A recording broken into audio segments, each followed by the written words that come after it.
Hello, hello. Good morning, Good sir. day. Good day. I am Ken. Nice to meet you. Hi, Ken. Dave. Hello. Nice to meet you. Let's just get straight into it, shall we? Starting off, tell us a bit about yourself, who you are, and what you do.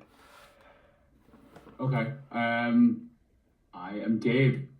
I am a graphic designer and Graphic illustrator. designer, illustrator. So everything from logos, visual identity to character design, book covers, um, flyers, posters, website design. If it can be designed in pixels, I'll probably do it at some stage. And a lot of So branding.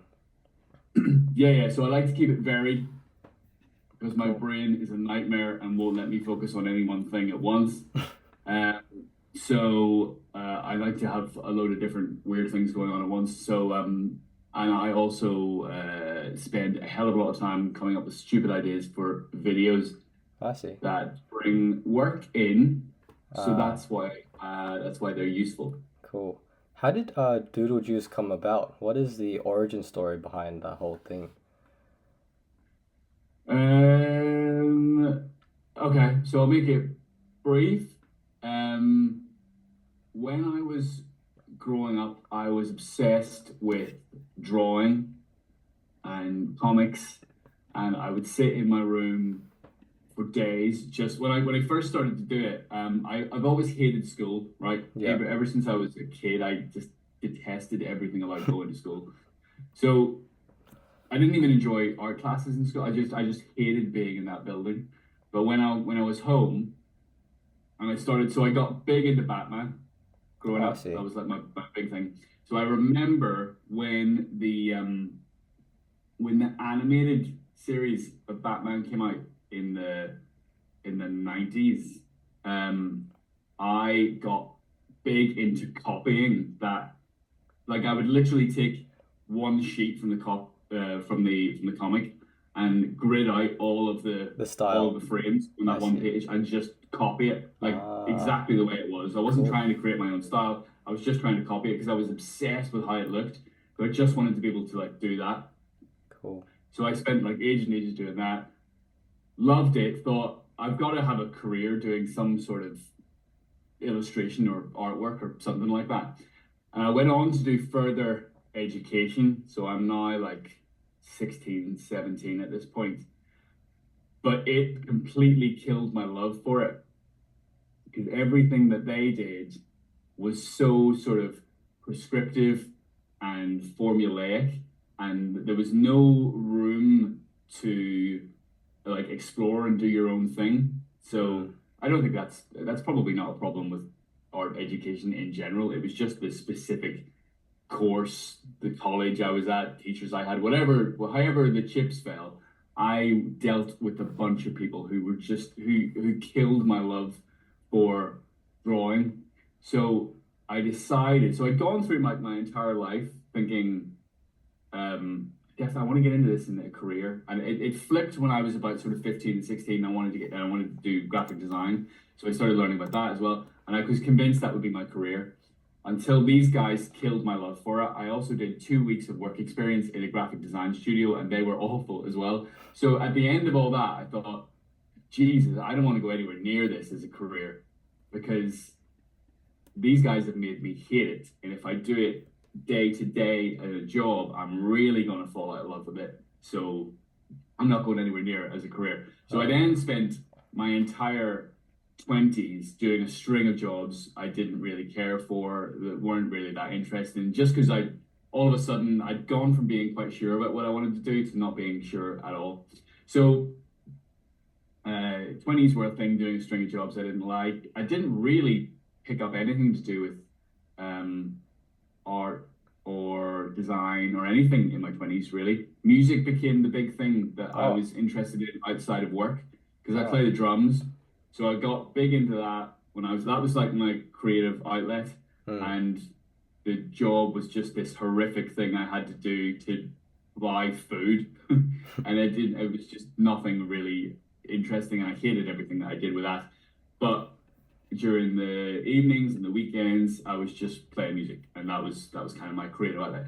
Then when I got into my 30s, the itch for the drawing and the design stuff came back. So I Mm. got myself a job in a drum company. So we were selling them, we were hiring them out, we had rehearsal studios. I was surrounded by musicians all the time.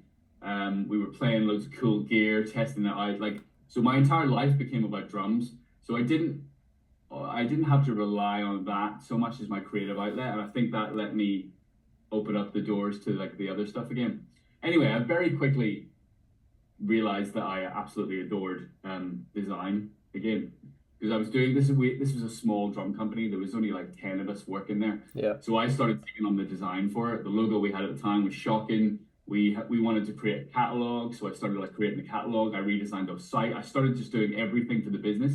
I was like, oh, this is great. Love this. So then I started doing client work on the evenings and weekends, and I thought I need a name for myself. And I see. the only thing was, and this is going back, I think we're maybe like 2010, Oh, okay. 2011 at this point. So I thought about the creative juice that comes up when you're thinking of Mm. ideas. I thought about the fact that I love to doodle when I'm coming up with the Okay. ideas. Okay. Creative juice is obviously a term that's well known. So I just kind of merged doodling and creative juice and came up with Doodle Juice. And I that was see. it. That was 2000. So I came up with the name in 2010. Yeah. In 2016, Urban Dictionary, someone put an entry on Urban Dictionary for No Doodle Juice. way. Yeah, yeah. And it means something very different on there. So you can Google that. You can Google I'll that. Google It's that quite after it's this. confusing. I put the definition on a t-shirt, which I've got somewhere. Oh, okay. Yeah, but essentially, yeah. Cool. Um, uh, I don't know how comfortable your audience is with me being crude, so I won't No, be. it's I'll completely let you fine. just Google it. Okay, All just a right. Well, heads it up. means jizz in the Urban Dictionary. Sorry? It means jizz in the Oh. Urban Dictionary. So but like they were obviously worded Yeah, it yeah. better than that. So I've got the definition I see. on a t-shirt, Yeah, yeah. which I just find quite funny. So I now embrace that it means Ah, jizz. So, cool. but it didn't. That wasn't my intention when I thought of Of it. course, Just yeah, someone thought of it after me and put it on Urban Dictionary. yeah. All right. So yeah, that's why I went through many years of loving it as a kid, then hating it as a late teenager and someone in my 20s, then got into my 30s, and then started doing it for myself at 37. So took me a long time to I figure see. out that Yeah. I first of all wanted to do it, that I had the confidence in myself to do it, and blah blah blah blah blah. So yes, that was 6 years ago. Cool. Very interesting. So, how did in terms of content creation, how did that whole journey start? Were you creating content already before Doodle Juice, or was Doodle Juice your first content creation venture, like creating videos on TikTok, posting on Instagram and YouTube and stuff like that? Doodle Juice was the first.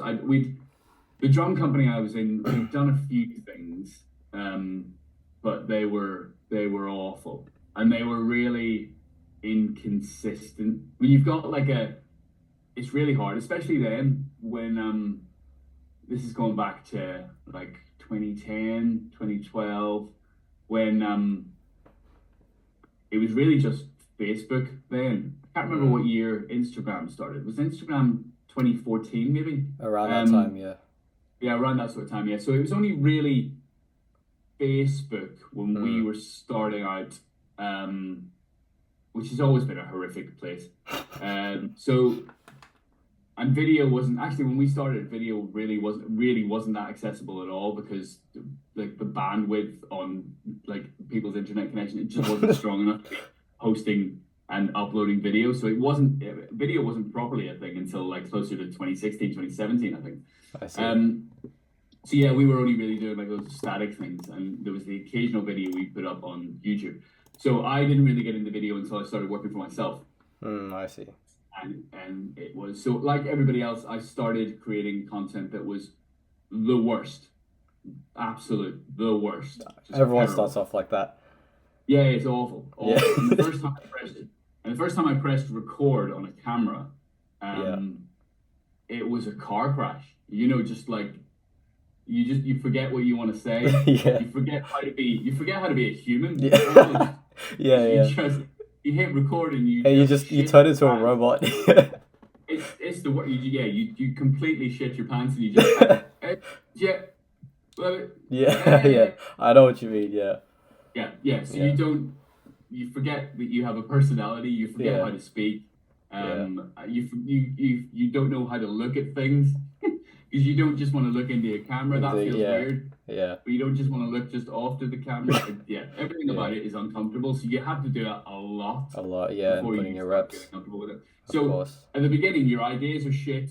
You're shit. You don't know how to be in front of a camera. So you like anybody who's trying to put off creating videos because they want to buy the right camera or they want to make sure they have the right lighting or they want to make sure they have the right scripts and stuff. Like screw all that because you're Mm. going to be shit for a while. So you have to just start. Like don't concern yourself with how good your idea is for. You need to get the shit ideas out of the way while you're shit. Mm. Like if you have a really good idea, you shouldn't be using that at the beginning because you will execute it really badly. Yeah. So just so don't concern yourself with having a good idea. It's almost better that you have some shit ideas at the beginning Yeah. to get that shit out until the good stuff starts coming. So Right. I think I started. It feels weird because it's still quite recently. I think I started creating videos in 2020 Oh, cool. when when the pandemic hit. Cool. And there was a real sense.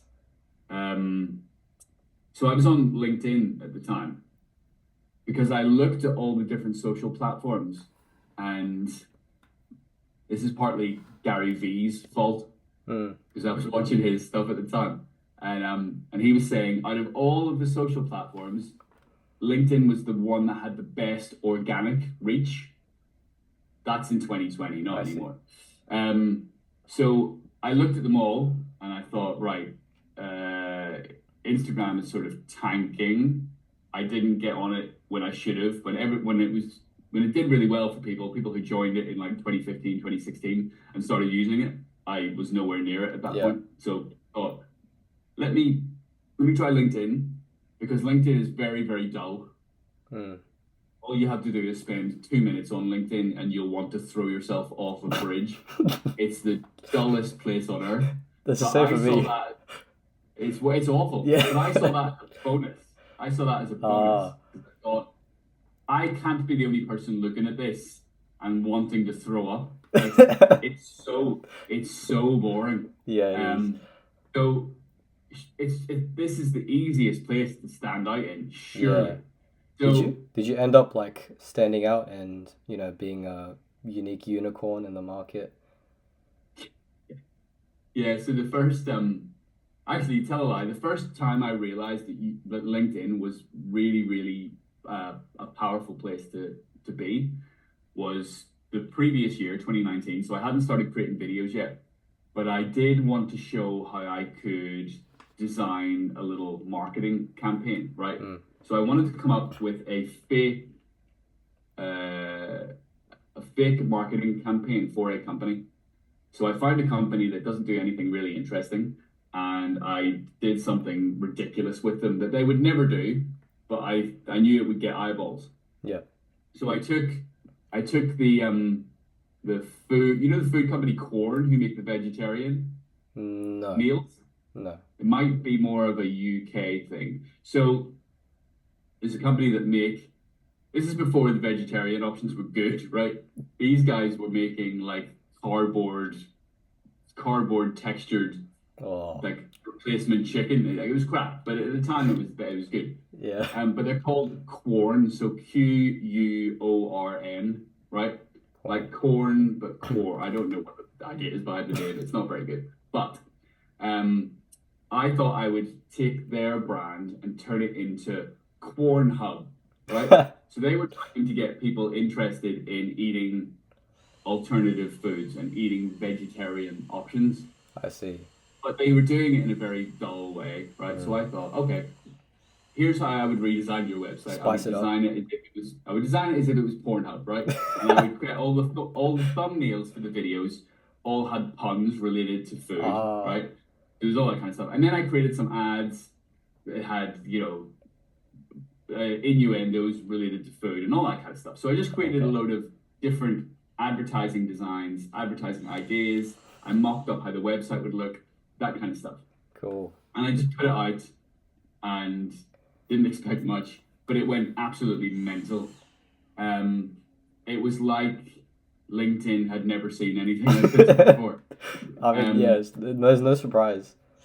no, because this is 5 years ago. Yeah, So it was, and LinkedIn was very, very, still very, very straight laced and professional and yeah. grey suits and accountants, and it was so dull. Like it's still dull now, but then, whoo. Mm, So the interesting thing that happened was it did get a hell of a lot of engagement, but I got a ton of DMs from people telling me how much they loved it, but also that they couldn't be seen to be liking it publicly mm, because of their position. So we're talking yeah, about people who are, CEOs, yeah, CFOs, like the people who are in charge of businesses yeah. and in charge of hundreds of employees, and but they didn't want to be seen publicly to be liking something so childish, but they loved it. Yeah, So then I realized how LinkedIn works. I was like, aha, people do love this stuff. They just don't want to be seen to be loving this stuff. yeah. And one of the interesting things about LinkedIn is that they take dwell time into consideration in their algorithm. So I in other see. words, when you're scrolling through your feed and you stop on something, if you stop and you look at it for ages, you read the caption, you swipe through the images, or you watch the video, you might not leave a comment, you might not leave a like, any of that kind of stuff, but you've stopped on it. That's enough to signal to the algorithm that you have enjoyed it. You've at Yeah. least spent time. I think that's for So all platforms as well. yeah, it is, but I think LinkedIn puts a bit more Ah, okay. gravitas on it than the other ones. So I Okay. think that's why that one did as well as it did.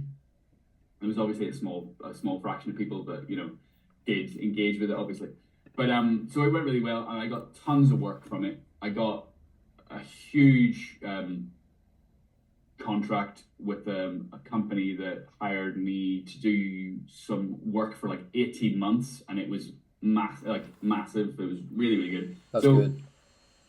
and I got loads of other little things off it. So it was at that point that I realized, aha, LinkedIn is actually really, really good if you aren't worried about standing out on there, Mm, because it's actually relatively simple to stand out on there, and it still is actually.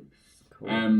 So that worked really well. And then obviously pandemic came and everybody was panicking about, am I still going to be able to earn money? Because everybody's jobs are in jeopardy and no one's going out and all that kind of stuff. So everything I was planning on doing, I just flipped it on its head and took it up a notch and started filming video and all that kind of stuff. So filmed video consistently for a year on LinkedIn, and then thought, this is working really well. I actually really enjoy this. Let's push it out Push it to out. the other guys, and then TikTok, Instagram, I and see. the YouTubes. So, Yeah. in terms of content ideas, what does your process look like? Do you do lots of scripting? Do you do lots of planning? How does your content idea generation process look like? Okay. So in this is something. This is a process that I tell everybody to do because it completely changed the game for me. Just out of interest, everybody else who's in the room, what do you guys do, and what do you are you all currently putting videos together? Do you want to be putting videos together? Like where is everybody who's Type it in here? the chat, guys.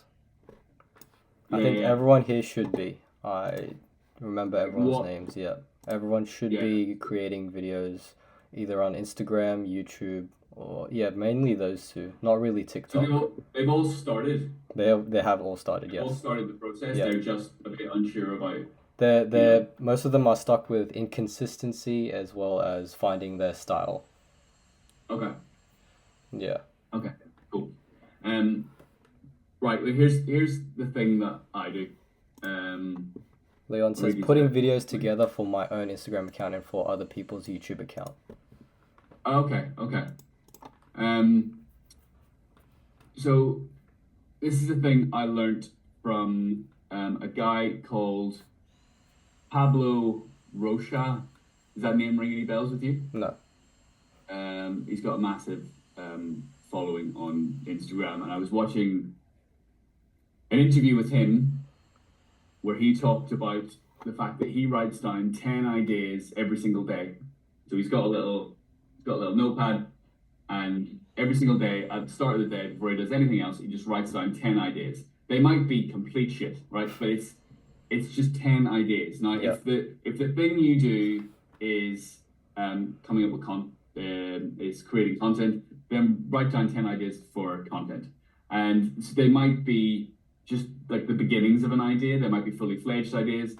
And if you can't think of those, then think of something else. So, for example, if you love um, game shows, for example, right? Or if you love reality TV, or if you love hip hop, like think of a thing that you really love, right? And when you wake up in that morning, you're gonna go, right, let's say that you love game shows. Then the 10 ideas for the day for you will be game show ideas, right? Yeah.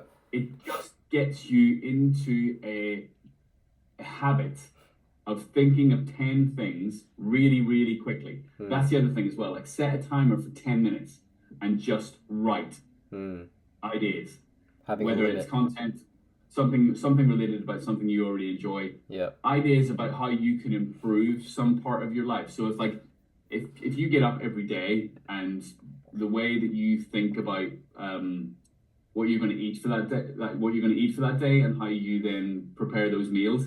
If that is just a pain in the ass every day, then you go, right, okay, so today, this week, all of my 10 ideas, I'm going to think about ways I can make that process better for myself. So whatever it is, you just think of 10 ideas, set a timer for 10 minutes, and just go. And you don't overthink it. And the best thing about this is it doesn't matter. No one will ever see the 10 ideas.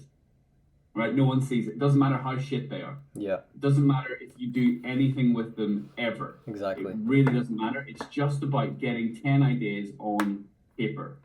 And if you can only think of 8 that day, then write down gibberish for 9 and 10. Just anything to get something out of your head and onto a page. What you start noticing is after a couple of months of doing this consistently, you just get better at thinking of ideas. And because you know, always in the back of your head, like it takes about 2 to 4 weeks for a habit to really form in your brain to become something you do consistently.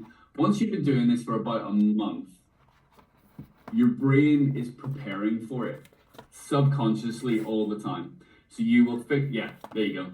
So you will notice that when you're either scrolling on social media, you're watching TV, you're walking out on the street, you will start tying things together that you might not have necessarily done before. So for me, if I see a video I like by someone else, it'll be logged.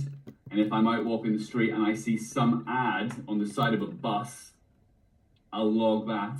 And then I maybe hear a song later on that mentions something and I log that.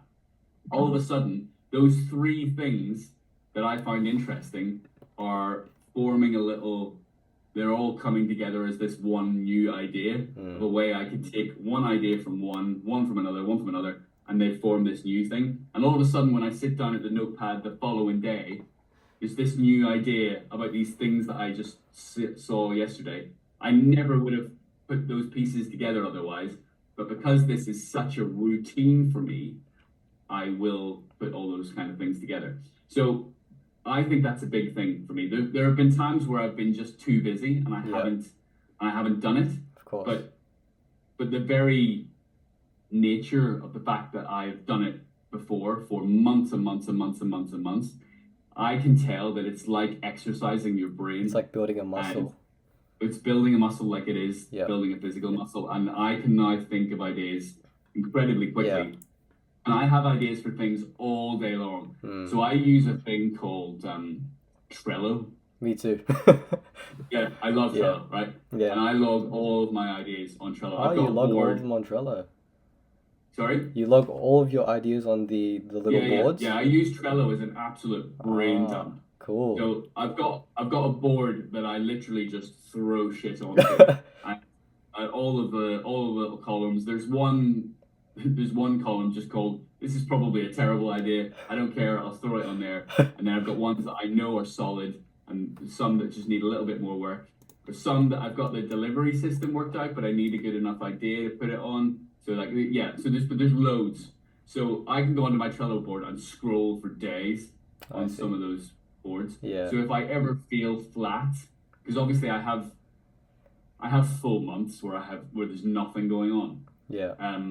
But it doesn't matter because I've had really prolific months where I've just thought of tons of stuff and I've got it all written down. So when I can't think of stuff, I've got a bank of tons of ideas I can go to and flick through them and get inspiration when I can't quite, come up with it myself because I I'm just see. tired or whatever it might be. I see. By the way, the Zoom call will end all of a sudden in like 10 minutes. If we're not finished, we'll go back and use the same link and restart. Oh, Next okay. question. I'm just reading what Frederick Yeah. has said on you. Frederick just And asked something. Do you recommend to write it down or type it down? Is there a mental difference between writing and typing? Any benefits? I don't think so. I have heard that psychologically there is something better about writing, but I think that's down to the individual. I think so. I find writing better. I Me too. enjoy writing.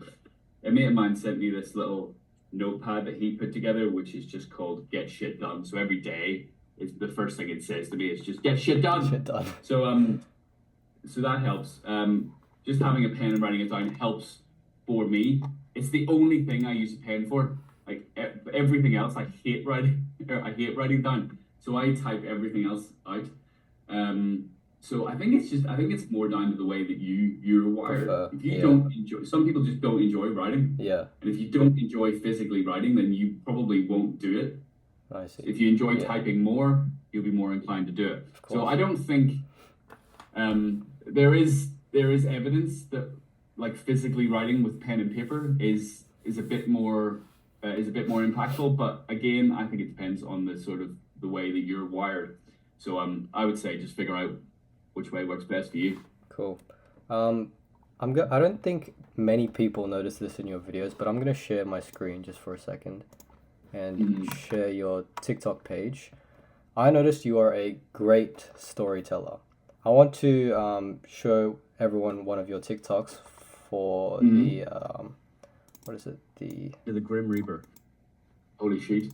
Holy shit! Yep, that's right. First, I'm going to turn our paper back. And today, And I wanted to just ask a question. We'll watch it first. this is one of the biggest brands on the planet. And today, I'm going to steal all of their tricks to make a kick-ass brand of my own. I need to come up with a product, a name, a logo, packaging, and some ads, all in the next minute or so. Let's go. First, I need a product. I need to find something everybody already buys, so their industries become a bit complacent. Liquid Death chose water. I'm choosing toilet roll. Next, I need to show that we care. Look at all this plastic packaging used in toilet roll. So let's scrap that, use this paper bag, and make our rolls out of sustainable bamboo. Now for our name. I've teamed up with the TikTok marketing legend for this video, Yasin from Viral Video Club. And after several back and forths with very questionable name ideas, we landed on this. Holy shit. Now it's logo time. Okay, I'm starting off with a little toilet roll, and I really want to turn it into the Grim Reaper. Give him his scythe, and toilet roll for a face. There he is. Now I need a fitting font, and I plop our little dude in the O. Sorted. Time to sort out how we're going to talk to people. I'm leaving this bit for the expert. All right, sweet. We've got our name and now we need a killer tagline. And Holy Sheet is giving heaven and hell vibes. So I'm going to go with heavenly soft and wickedly superior. I also think we can have a lot of fun with Liquid Death's rock and roll theme. So we'll use that. So we've got rock and roll and toilet roll. So let's try and combine those. So I've come up with rock in hell and roll in heaven. Now all that's left for the packaging is a simple description of the product.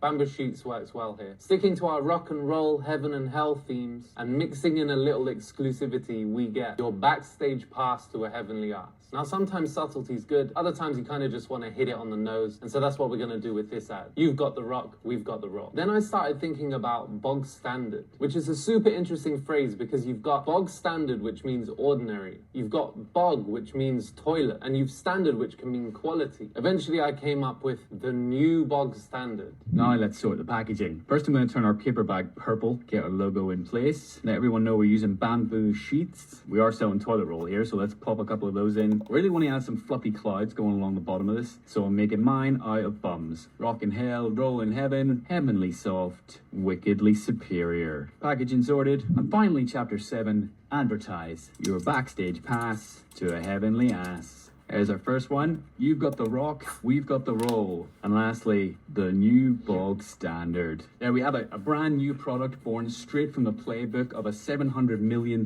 water company. The only question left is, would you wipe yourself with our holy sheets? Cool. So the question is, can you walk us through the storytelling elements that you use to keep your viewers engaged? Yeah, well, that video is Let me try and find I it. don't think there it is. There, yeah. Holy shoot! So that one, I don't think I've ever spent This is one. as much time on a video as I did on that one. And it shows. So the interesting thing that came off the back of that was I've never had so many DMs in my life. I've had videos that have got way more views than this as well. But this one, I have never had more DMs across every platform. My DMs on TikTok, Instagram, LinkedIn, and I've got a link tree that's got like a contact form on it as well. Every single one of them. It took me 3 months to get on top of my messages because they were constant. Crazy. It was ridiculous. So that took a while, but I think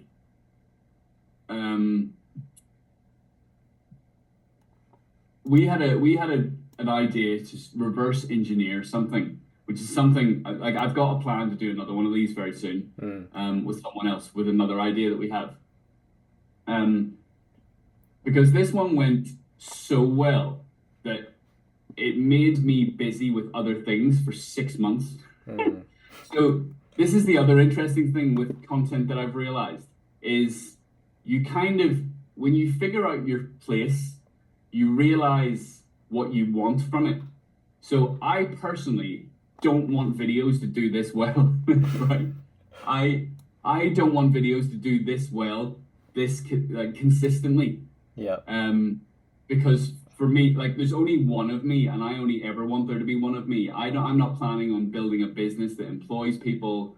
I like how my life is set up right now. It's set up to do some client work. It's set up to do some consultancy calls for people. It's set up to design shit shirts that I sell, and it's set up in a way that I really enjoy.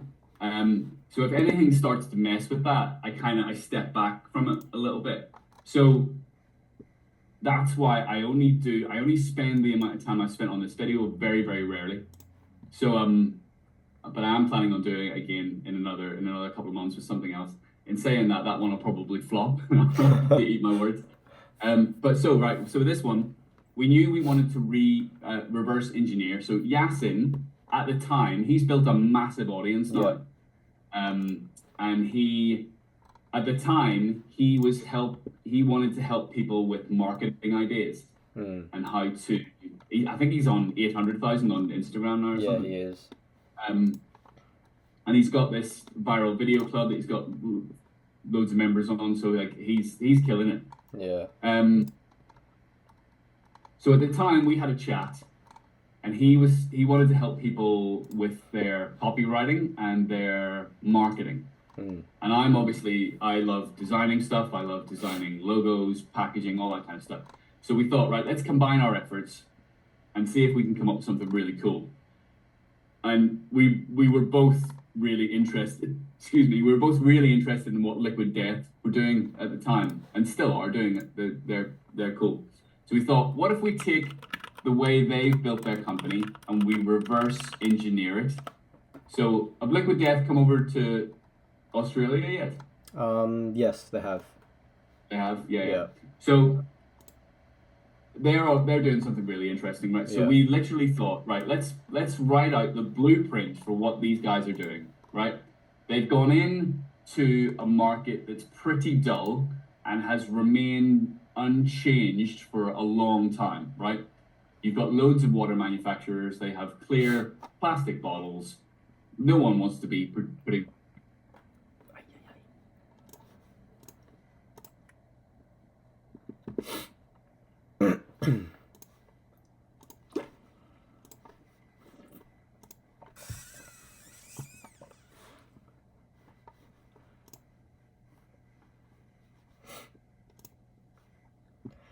Sorry, we are back again. Apologies for that, as usual.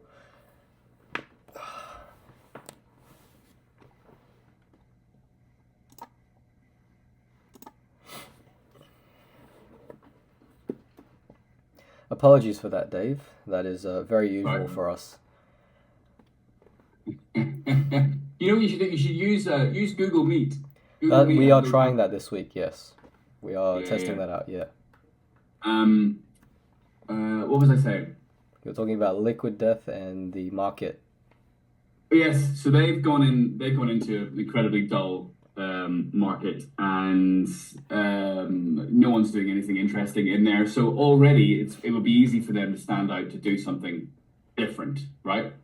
Now there is a rule in packaging that you can do something very different, but you also don't want to confuse people, right? So you don't want to go in with something too different because people will they possibly won't pick it up because they'll think that it's something else. These guys ignored that rule because everybody thinks they're either an energy drink Yeah. or they're a beer. Yeah. But they said, no, fuck it, I don't care. I'm Yeah. going in like really different, see what happens. So they obviously changed the packaging entirely. They went for a can, whereas everybody else is a plastic bottle. And they said, right, we've gone for a can, not just because it looks different, because it's better for the environment. Cans actually do get recycled, and a very small percentage of plastic actually does get recycled. So there's that angle. There's the angle that they've called themselves death, and it's water. They've made themselves look rock and roll. There's a skull on it. Yeah. It couldn't be more different from what's already out there. And their tone of voice is very, very tongue-in-cheek. They're happy to take the piss out of themselves. They're happy to take the piss out of the industry that they're in, all that kind of stuff. So when you build all of that together, we thought, right, let's do the exact same thing and just reverse engineer what they've done. So let's find a category in the supermarket that's dull and hasn't changed in years. Oh, look, toilet roll, right? Toilet roll is all very pretty. It's good for your ass. It's got little puppy dogs on it. It's blah, blah, blah. There's nothing terribly exciting about the toilet roll aisle. So we decided to choose that. We thought, what can we do differently with packaging? And rather than put it in something like solid, we thought, let's turn it into a paper bag. Because again, this is all plastic packaging. So why are we putting more plastic out into the world? Let's just put it in paper. That's, bamboo seems to be the best recyclable material for toilet roll. So let's create out of that. Then let's go rock and roll, kind of like they did with the death name and the skull. And we fired loads and loads of names around. And then, holy shit, we just both fell in love with. So then we were like, then I went away and created the logo for it. Shared that with Yasin. He was like, it's amazing. Then I went away and created the packaging for it. He was like, that's amazing. He went away and created the ad ideas, came back to me. I was like, this is brilliant. I created the ads. There. So now we've got the idea, we've got all the design, collateral, and all that kind of stuff. So now we need to build a story for it. So I know that I work with a lot of marketers, and there are a lot of people who invest in new businesses, and a lot of people who are operations guys who know how to make a business work, but they're not very good at the ideas side.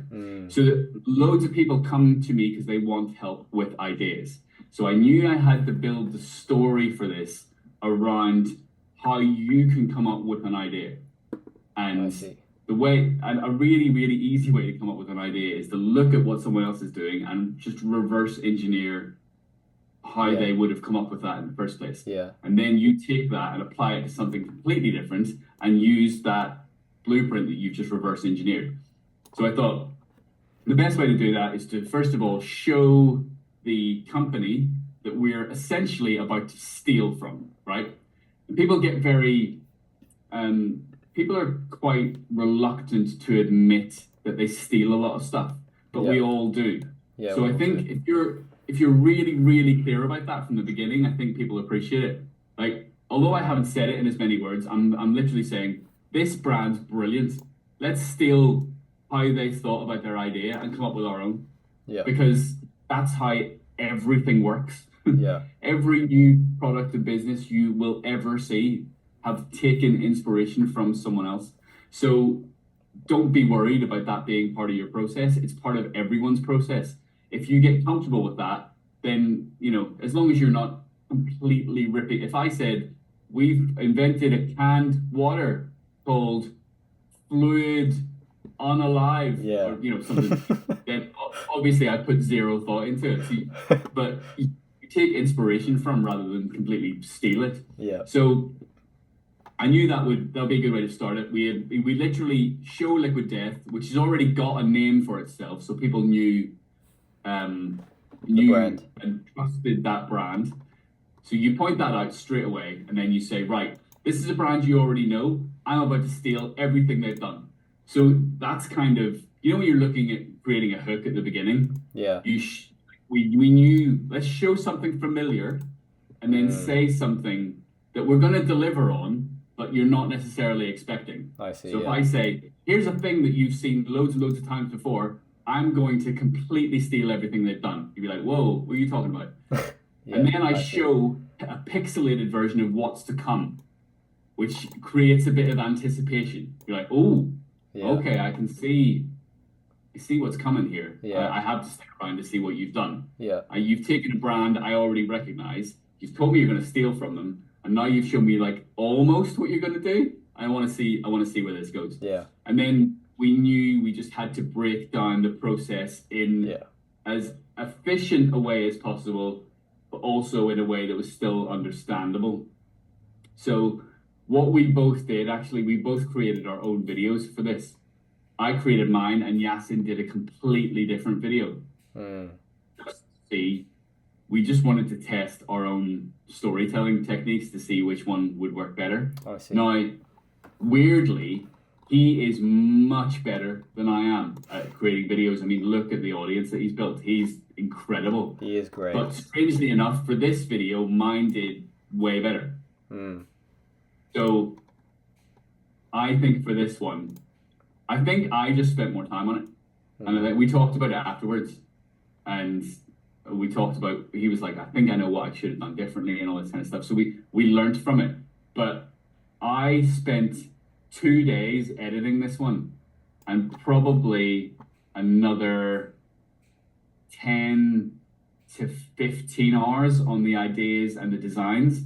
So it's a long amount of time to spend on one video. I don't think anybody, unless this was your full-time job, just creating videos, I don't think anyone could spend that amount of time on a single video. I definitely can't. So that was the thinking. We knew we wanted to show people how to come up with ideas, and the method was to reverse engineer something.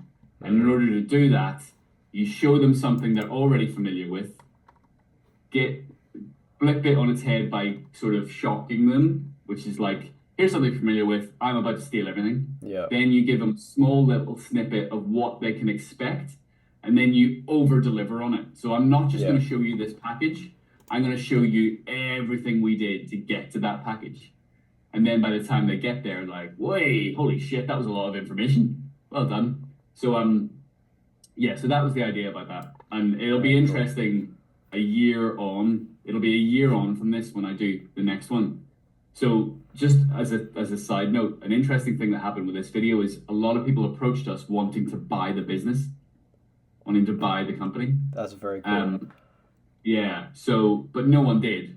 Yeah. No one did because we messed it up. Oh. We messed it up because people wanted to buy it Yep. only if it came with us, Oh, okay, I see. and neither of us were interested Neither in of you running were- it. okay. N- Neither of you I were just- interested in the sheets. No, I just want to create logos, dude. You take Yeah. the thing. Yeah. So it fell apart, but we've got an idea. It's not me and Yasin for this next one, although I am talking to Yasin next week about another one he wants to do. The other one that Exciting. I've got with this other guy, we're going to do it slightly differently, where we kind of offer some of our time with the next one to see if it helps and see if we can sell it, see if we can get it on shelves. So yes, I hope that answers your question. It did. Thank you. Heading into the last few questions, if you had to restart your entire journey as Doodle Juice tomorrow, but you kept all of your skills and experience, what is the very first thing you would do?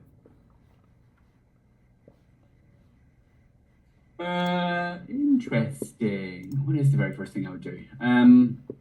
With all of your skills and knowledge. I would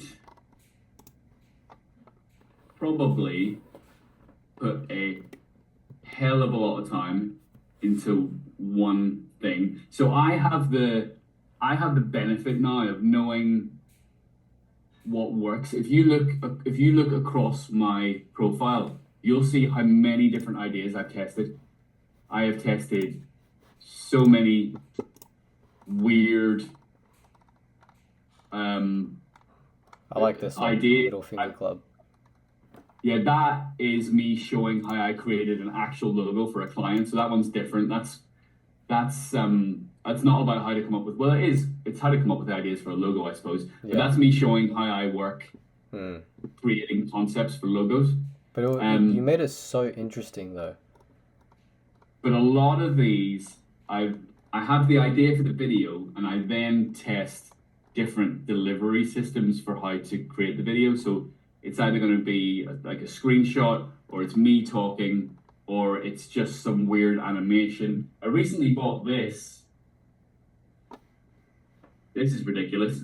So this is I want to start testing like point of view videos. So this I is like see. a little harness that Yeah. just straps to my chest.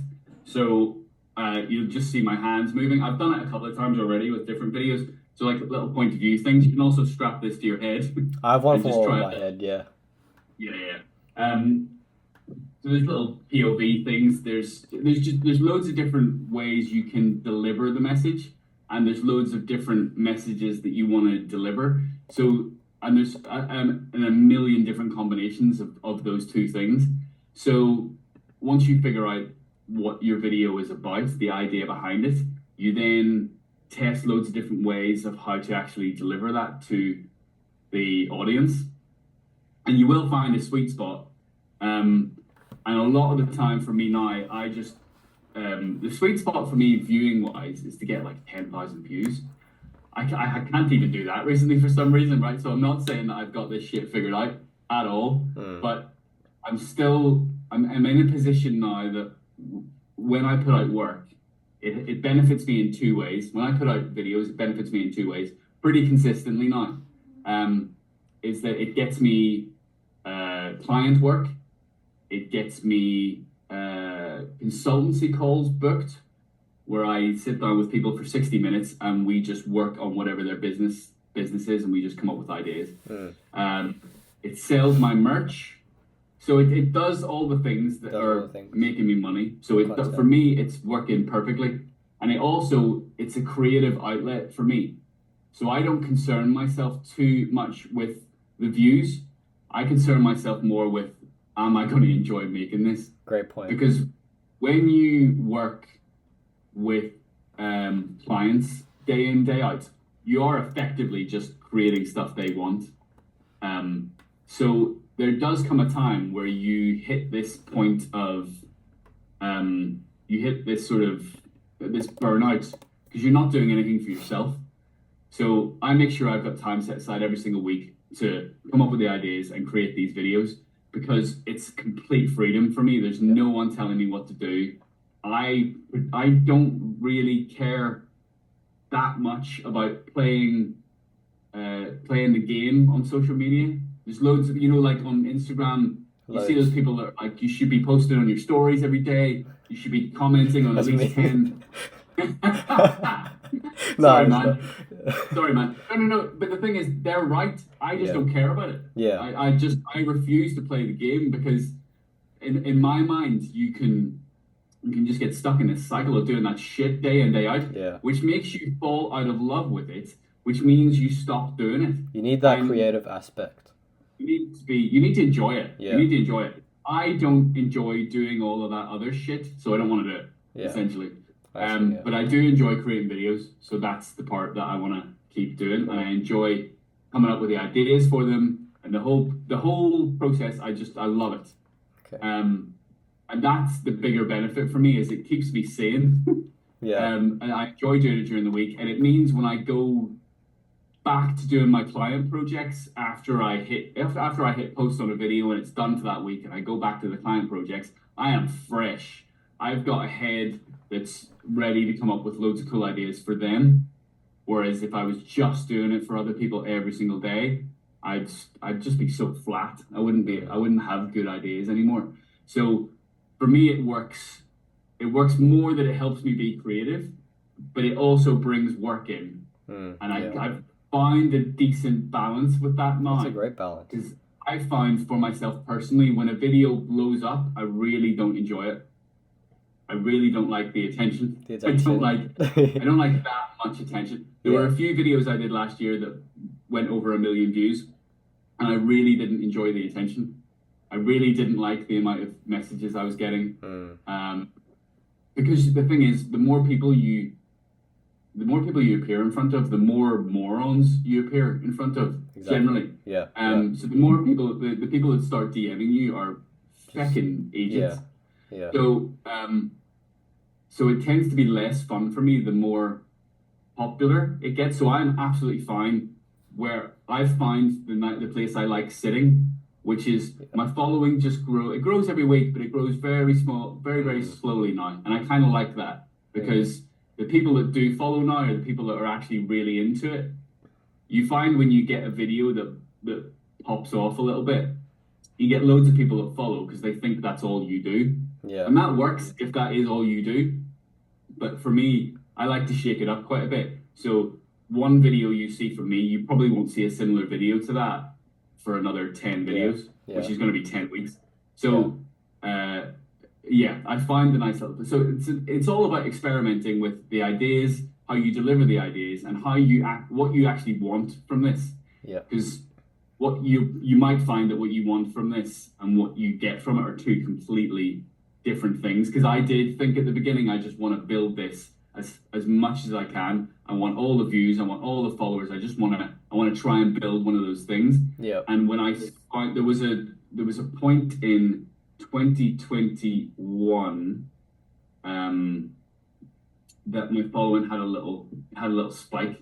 It went whoop, and I didn't like it. I really didn't like it. I could tell that I was appealing to the wrong people, and I wanted it to slow down. And now it's kind of nice. So like, there's a total of across the platforms that I post on, I've got about 150,000 people. But I know the vast majority of them aren't really seeing my stuff because they only saw one or two things that they liked and they hit follow, but then stopped watching things. So the algorithm isn't showing me them anymore. So I know a lot of those people that are following me are pretty worthless. So, and I think that tends to happen when you have a fast spike. There are obviously a few exceptions to the rule. Where people build a massive audience and that audience stays engaged because they know what they're doing and they have got a really consistent plan. I'm not really a planner. I like just kind of shooting from the hip. I've got this idea, let's do that, because that keeps me interested in it. So it really is just about experimenting and being persistent, because the way this works for everybody is completely different. But if you're not being persistent with it and enjoying it, you'll never figure that out. Cool. We have time for a few Q&As with the members inside this call. So, who is in here?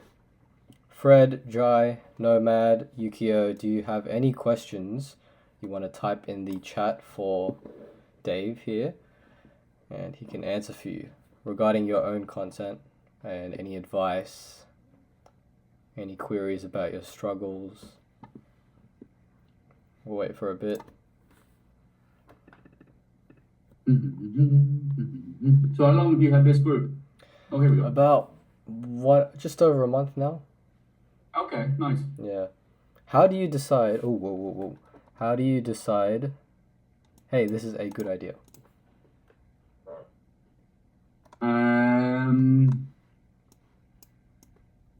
Mostly. So, I think for me, it's humor. For me, like, does it amuse me?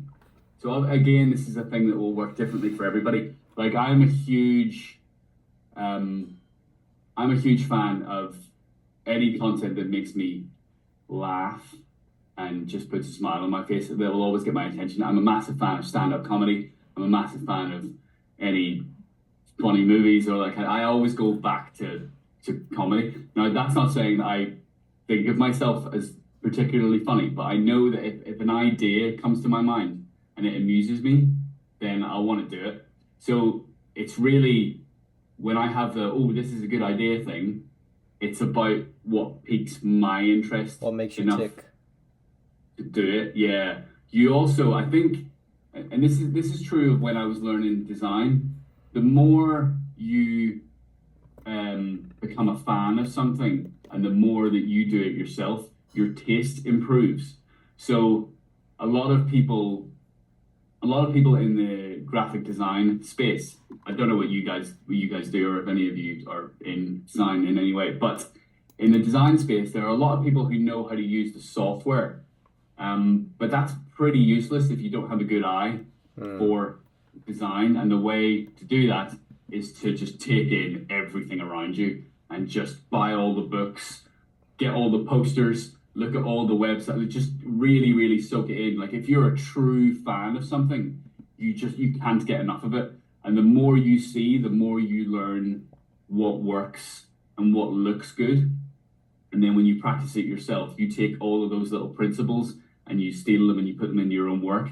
So because I've been designing for a long old time, even though I had like a 10-year break from it, I know what looks good because I've seen enough things now that I know what will look good when I go to put a design together. And it's kind of the same with ideas. If you consume enough of them and start thinking of enough of them, you'll have enough context from the stuff you've seen to know when something is good. The only difference is whether something you think is good enough for a decent sized audience on the internet to also think is good. And chances are it will be. So because there are so many of us, there's 8 billion of us at this point, if you like something, there will be another group of people that also like it. The tricky part is finding them. And so I think anyone is capable of knowing whether an idea is good enough. We're all savvy enough to know this is a good idea. The only reason you might then fuck it up is because you deliver it in a slightly crappy way, which we all do. That's the tricky part that you've got to figure out. You'll be able to figure out when an idea is good, and it will resonate with some people. But the thing that isn't quite so intuitive is the delivery system of the idea. Is that good? Will that resonate with enough people? So I have this really cool idea for this thing I want to talk about. I want to deliver it with a talking head of just me and one half of the screen and some footage on the top. Will that work? I've got to test it to see. So it's that part. It's the way you're going to deliver it is the part that isn't so obvious. But the idea, I think you will be qualified enough to know that it's good when you know it's good. What kind of other skills can you recommend in growing in a writing-based platform? So like, for example, Twitter, or now it's called X. Yeah, I will be totally honest with you. I will never talk about something that I don't feel qualified to talk about, and that is one thing I don't feel qualified to talk about. I actually, because Twitter is a ghost town for me, but I've never really taken it seriously. I really enjoy writing, but I don't consider myself to be very good at it. I enjoy writing because I don't really overthink it. I just talk the way I write the way I would speak. Speak. But sometimes I think I write too much when I could like really You sort of waffle narrow on. it down. So I'm trying to work on that. So Okay. I think I'm quite shit at writing, and it's something I want to get better at. I have never. I'm very, very visual. So, for example, most of my work comes through on LinkedIn. It just always has done, and I've got like a almost like a much more loyal sort of group of people who follow me on there. So, and it's certainly started as a writing based platform, and there's a lot of people who do very well on there just writing. But because of what I do, because I design things for people, I've always attached images. Even at the very beginning. I've very, very rarely just relied on type.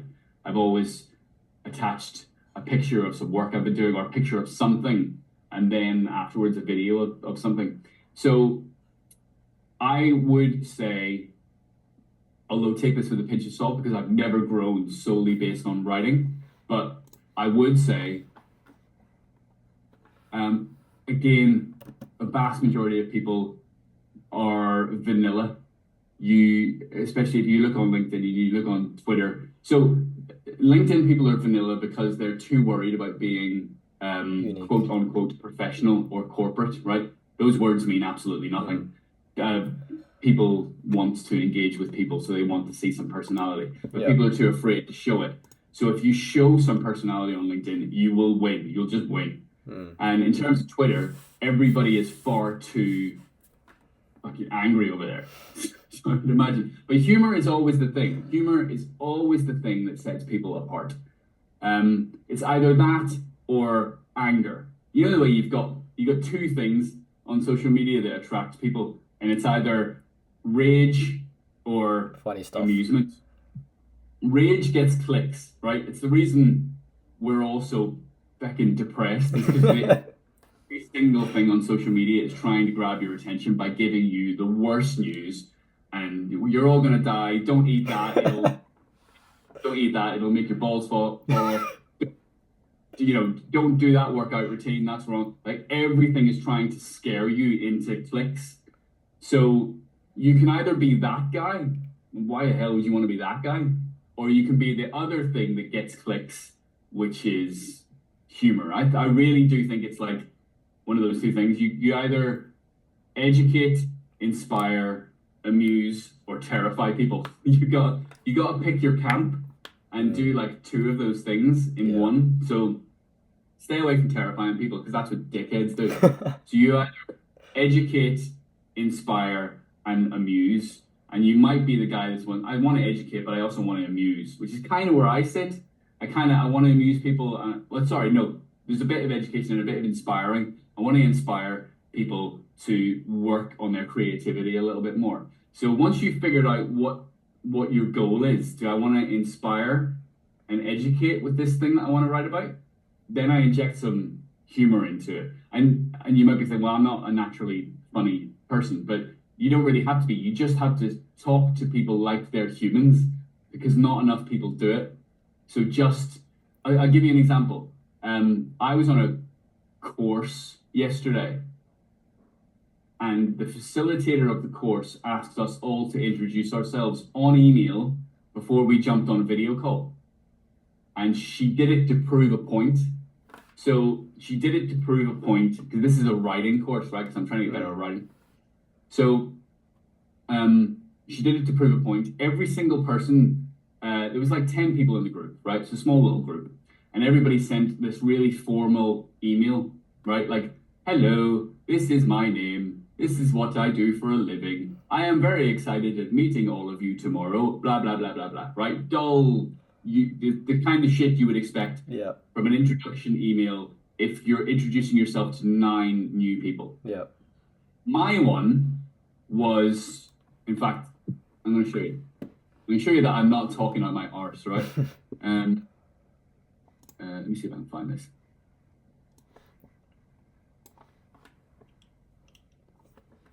Right, there's going to be a reference in here that you don't get. Firstly, because you're not from the UK, and secondly, because you're not as fucking old as I am, right? But don't worry. Let me share my screen. Sure. Can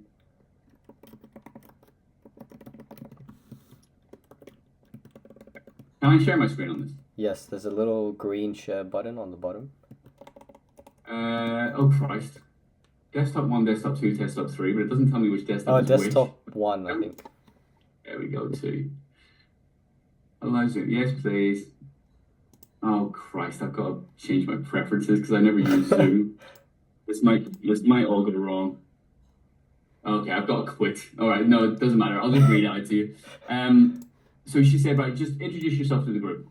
So I said, morning all, my name is Dave. I'm a graphic designer from Hertfordshire. I'm looking for someone who enjoys long coastal walks and has an encyclopedic knowledge of the 70s TV drama Crossroads. Oh wait, that's the wrong group. Let me start again. I'm soiling myself with anticipation because I tend to write like a verbose, throbbing moron, as evidenced by everything you've just read. And then she asked us to pick a game show that we'd like to appear on. And I said, again, you won't get this reference because it's fucking old reference, right? But don't worry. I said, I recently watched clips of Jim Bowen, who's an old game show host, asking very awkward and inappropriate questions to his guests. And I want to experience that. And then I went on to some stuff about the game show that you won't get. Anyway, the reason that she wanted everybody to introduce themselves first in the email is because she knew everybody would instantly go to introducing themselves in a formal way. Because that's what people do as a default. She said, and then when I asked you to think of what game show you would like to appear on, that's when everybody let their personality shine. She said, Dave, you were annoyingly an exception to the rule because you just went in on being a moron straight away. But I don't really care about that kind of stuff. So the default is to be formal all of the time, is the point that I'm trying to make. Yeah. Everybody goes through just being formal because they're concerned that people won't take them seriously, they won't look credible, all of that kind of stuff. I say throw that shit out the window. When I did the Pornhub post, right, I got a contract from the police force in this country, right? A government-funded body approached me because they'd seen me create a joke post about a porn website. The government got in touch with me, right? So a lot of people wouldn't have put a post out like that because they would have been concerned that people wouldn't take them seriously. I'm joking about, I'm comparing corn on the cob to knobs. I'm comparing melons to boobs. I'm really just being a child. But the fact is, they saw that it was a bit of a creative idea and there was humor behind it. And that really does stand out because everybody else looks so vanilla. Yeah. I really would encourage you to just, if it's a writing platform that you're going on, research how to write funnier, research how to get humor into your writing, research how to just to write more naturally. There was another, sorry, I'm going to shut up in a minute. There was a bit of advice I heard years ago, and I think it's brilliant, is if you don't know how to type in a less formal way, then whatever you want to say, just grab your phone, record yourself saying what it is you want to say, as if you were just talking to one of your friends, and you will say it a lot more naturally than you would if you just sat at your keyboard typing. Just say it into your phone and then listen to it back. That's probably closer to the way you should type it than the way you would have typed it if you were just sitting at your keyboard. That's a good little trick, to just speak what you want to type first, then listen back and think, Oh That's yeah, I great. said that. I never would have typed it that way. That's interesting. And then, and then That's adjusted from great. there. That's great. I have never grown on a writing-based platform, but if I was going to try and do it, I That's how would you. write more naturally, and I would try and be as humorous as possible. Cool. Last question. As a creator with a low following count, around 300 followers, how can you reach out to a creator that has a slightly bigger following to do a collaboration? How can I provide them value they consider me to collab? Just like you did with Yesin, Yeah. essentially. So, I think. By the way, we'll Uh, try and squeeze this in the span of 5 minutes. It's about to end again. oh, is that? Oh shit. Yeah. Okay. Okay. Yeah, I can see that. All right. All right. yeah, Um, I think. You're right. There is a point where, the gap between where you are and where the next person is becomes a bit silly. And it's probably just because, so for example, right? Stay away from people who have millions. If you looked at my TikTok account, right, I've currently got 90,000 5. something Yep. followers on there. With 300 followers, you might think, I'm not messaging that guy. That guy won't have time for me. You would be wrong. With me, you would be wrong. If the only thing is you have to have an idea, right? You have to come to them with something. So I've collaborated. I couldn't give a shit how many followers people have. I care about how good your ideas are, right? Because if it gets me excited to create a video, then I'm all in. There's a guy that's messaged me on Instagram yesterday who has 1,200 followers, and we're now talking about doing an idea because he's had a really cool idea, and what he does is actually quite cool. So I think if you're messaging someone who's actually a decent human being and not a prick, you will find that your amount of followers is pretty insignificant if you have a good idea. So you can say, like, what you have to be is like hideously blunt to begin with, right? Just like I would think of me pointing at Liquid Death saying, I'm about to steal everything these guys did, right? That's me being upfront with my audience instantly. You're about to have an audience of one, so be completely upfront with the facts. The facts are I have a tiny following and I want to get in front of your massive audience. And because they'll know there's no way you can message them with an idea to create a video and them not be thinking in the back of their mind, well, you just want to get in front of my audience. There's no way you can word a message that they won't think that. So you have to just say it. You have to say it I like straight that. away. You go, listen, I love what you do, right?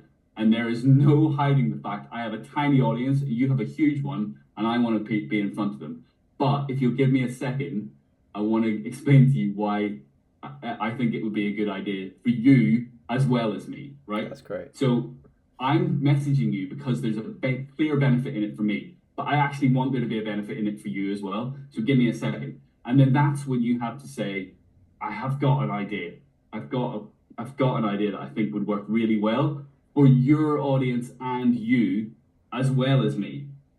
So you have to come with something. If you just message and say, do you fancy collabing on something? Then you're putting the onus on them to then come up with an idea.